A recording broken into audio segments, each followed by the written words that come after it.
And if you look it up, that is a site that is kind of written by scientists and the like, and that is for them to get information out that is not tainted by, and opinions on sort of stuff that's going on. And it's everything from COVID related to how to teach your kids maths if you're not a mathematician, sort of thing. Okay. And that's quite interesting, and it's worth a look, because I don't know that they monetize, but I read that quite a bit. It is something that I look at stuff and I kind of like chat with my lads about, have you seen X, Y, and Z on this? And so, it's like anything, it has its problems, and it of course is only as good as the folk that are writing on it. Oh, nice. But, academic rigor, journalistic flair, right? Yeah. That's clever branding. I like that. Yeah. Okay. Sorry, you were going to say, but there was a... But no, I'm saying obviously these things are only as good as the rigor and what have you, but that's worth a look, because that's close. It's not the same, but it is, it gives you an idea of what is out there in terms of the academic stuff. But remember, if you're talking about medical and for doctors and journalists and bringing folk together on that side, that's something very different. It's finding a niche to be competitive in. Yeah. And looking at this, it's a lovely website. There's loads of good stuff on it. They've got founding partners coming out your backside. Bloody hell. Look at how many people they've got signed up to this. Strategic partners, funding partners, media partners. So this is... How long's this been going? Do you know? I'm not sure. I like it how it says become an author, sign up as a reader, sign in, and donate, get newsletter. So it's very similar. Yeah. But think about this. What is your KPI? Your KPI is you are a medic. You're at the forefront of medical knowledge. You are involved in pharma, and you are really, really media savvy. So you are coming at this from a completely different angle. Yeah. So, and then this is the thing about, you think about these things. Well, there's something that is very generalist, and it's got lots of, I think this has come off the back of fake news and all of that sort of thing. It isn't that old. I don't know when it came about. I've only been aware of it recently. But I know people have known about it for like a couple of months or so, but I don't know how old it is. But the point is, you look at that, and then what are your KPIs, and you do what you're good at. Yes, no, exactly, and it's also something that it's only I can do, really, because I did an interview today about it's going out tomorrow. So this thing was actually launched in 2013. I've just gone back to the Wayback Machine Internet Archive. Theconversation.com UK launched in 2013. So it's amazing how it's taken, 8 years to get to the point what it is now. Yeah. Whatever we're setting up needs to be cheap as chips, self-sustainable, ticking along slowly in the background.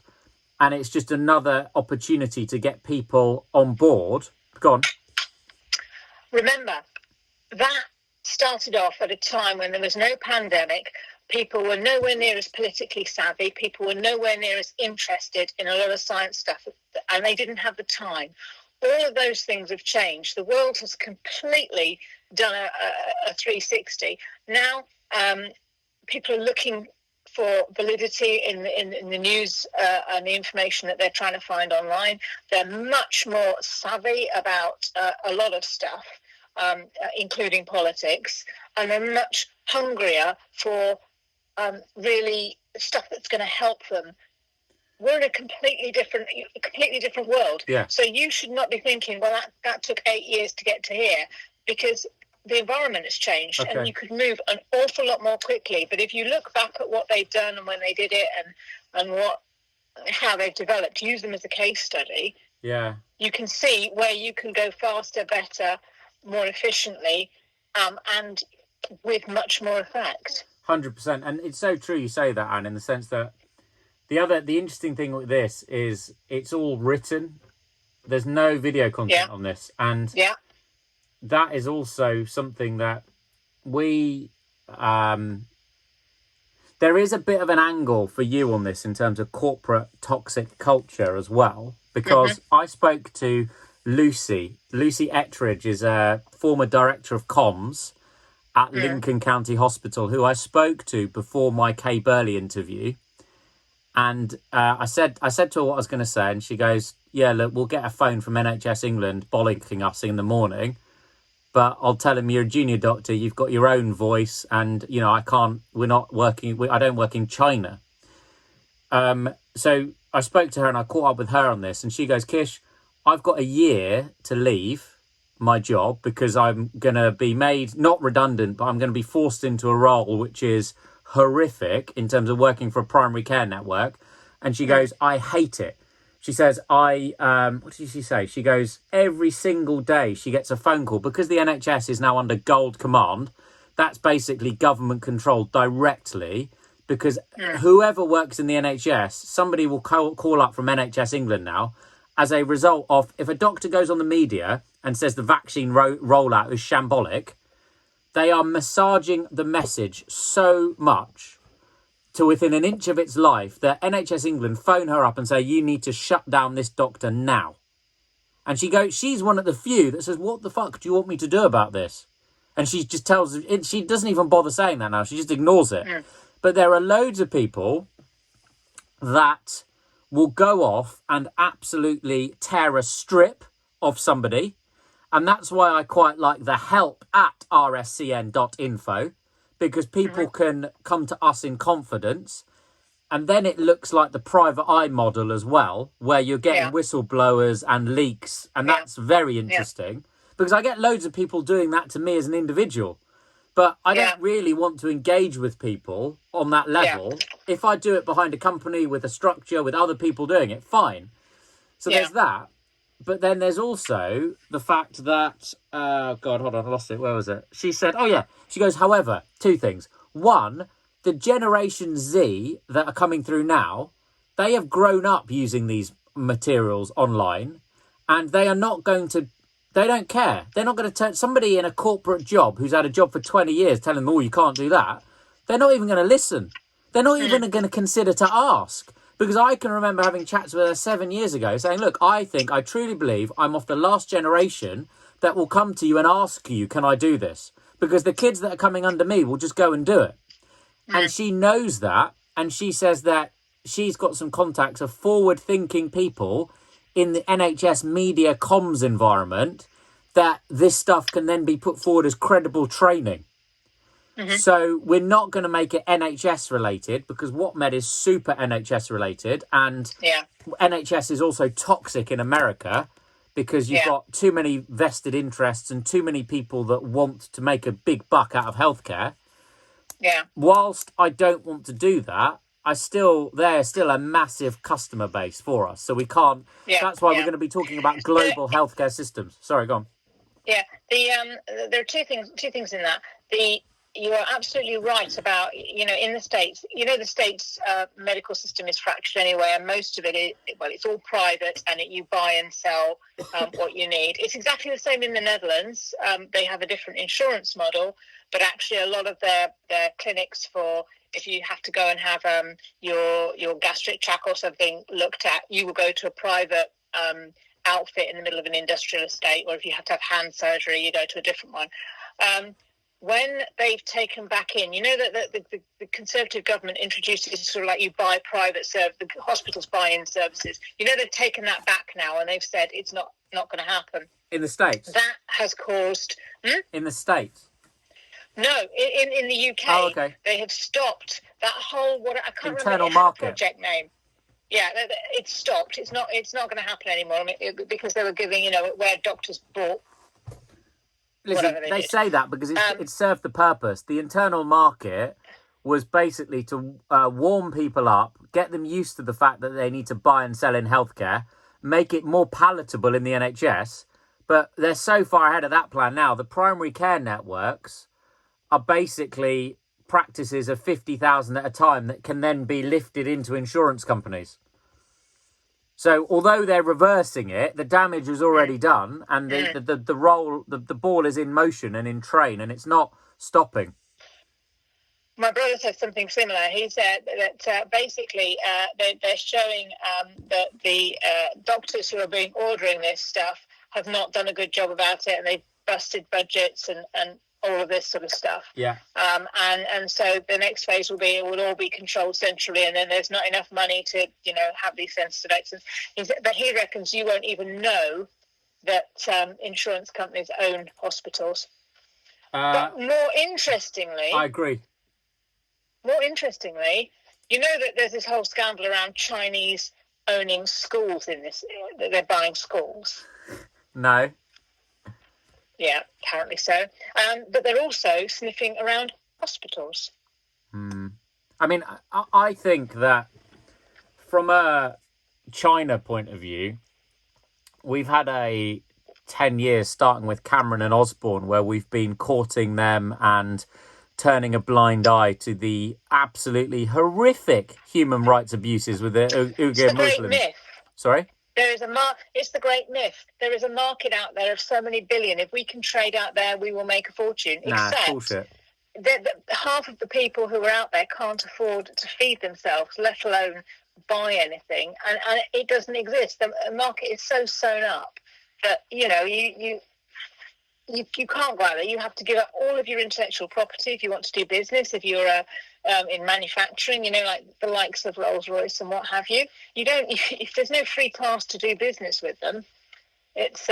I mean, no, there's not at all. And interestingly, I've got the guy that I did the interview with today on Ribble FM, who I know. He was one of my medical students, and now he's doing a health and wellbeing hour on a radio. When I went on November, they had like 30,000 kind of listenership.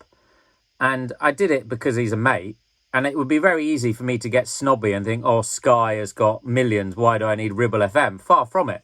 The actual real opportunity is in local media.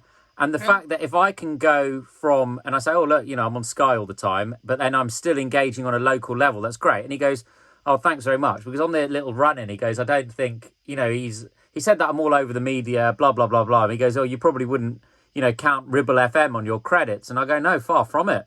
Because, you're doing really good content. You've got 30,000 people. And he goes, actually, I've got, it's now gone up to 85,000 people. So he is actually, the reason that I started telling about him is because next week, he's set up a media production type thing as well. So he's a doctor, he's never practiced, he's a hypnotist, he's a radio producer and presenter, and he's also got a media production company. And there's an open, if you're around Wednesday, Thursday next week, there's this open thing that Alibaba are putting on in terms of trading with China. And they've got CEOs of Unilever, big names coming into this. So I'll forward you the link if you're interested. But yeah, do, please. Okay, I'll do it right after this call. So say if we were linking people to this and signing them up, what kind of stuff do we need to get them signed up for beforehand? How do we keep it as lean and as light as possible, but as maximum, opportunity and exposure in the future?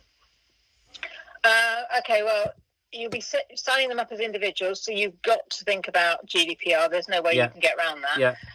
And so you would have to have some sign up that was broad enough so that these are the services we're selling you, and anything else that might fall within those, get them to sign up so that if there's something they might be interested in, you can also forward that to them. Because the thing about the GDPR is you sign up for something, and it doesn't mean you can be marketed to for other stuff if that's not what you want. So you just got to have a think about making sure that getting the sign up is right for the start, and then you've got to think about really, okay, what is it that you yourself would pay to have, and do a little questionnaire amongst folk ask maybe 20 people and say, if you had this service, what would you be interested in? So, what would you see as added value to you? Not necessarily would you pay for it, but... Okay, so I think I'll definitely do that. But I think there's the...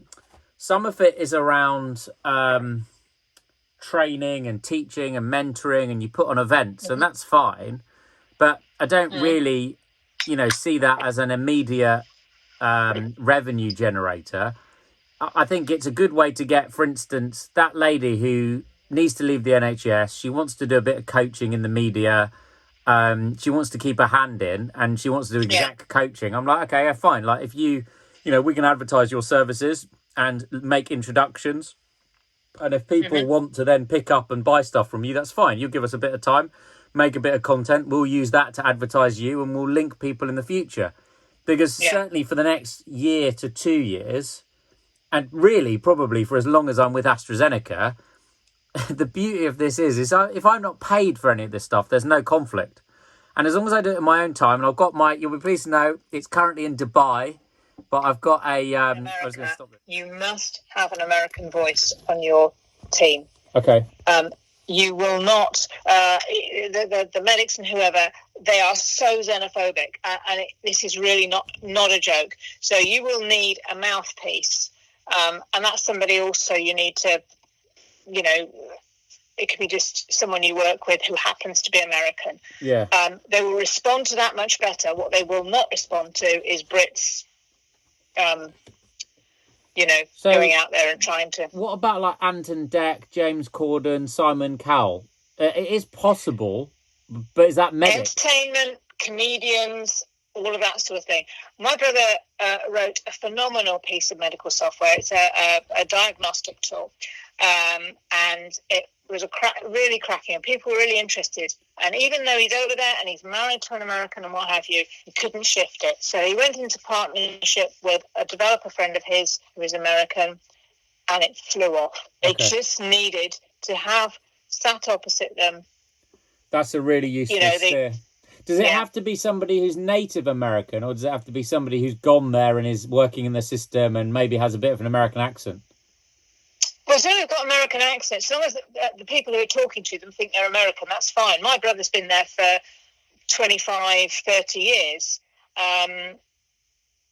25 years my brother's been in the States. He doesn't have an American accent, but he is a Brit. And bear in mind, you would hear an American who had been speaking English for 20 years in UK English, you would pick up. So they are very xenophobic. So just be aware of that. I did notice that actually when I was out there in Chicago and San Francisco. I felt it was a horrible, horrible environment. And I think, okay, fine. So that's useful. And, okay, they don't necessarily have to be involved from the ground up, because interestingly you said mouthpiece. No. You can have them, just a mouthpiece. As long as you have a mouthpiece, you brief them well, you are sat beside them in any meetings or what have you to interact, but they appear to take the lead. And that's what you need. And so they've got to be, smart. They're also the guy's got to look, clean shaven and like he's trustworthy. Okay. So interestingly, the guy at the Bank of England, the guy there, I don't know if I've ever told you about him. I think I have. But he's an ex-chairman of Investec, and then he set up his own private equity funding or whatever. He actually said, he goes, Kish, why are you not like being like Dr. Oz? And I go, I don't know who Dr. Oz is. And he goes, so I looked at Dr. Oz because he said that he had some Israeli biotech startup, and they were trying for ages to do it. Everything that you said, the same as your brother. And then as soon as they got an American voice involved, it rocketed. It just absolutely went beyond all their projections. Yeah. So it's interesting how I heard that, but I didn't apply it to this. So thank you. That's very good. And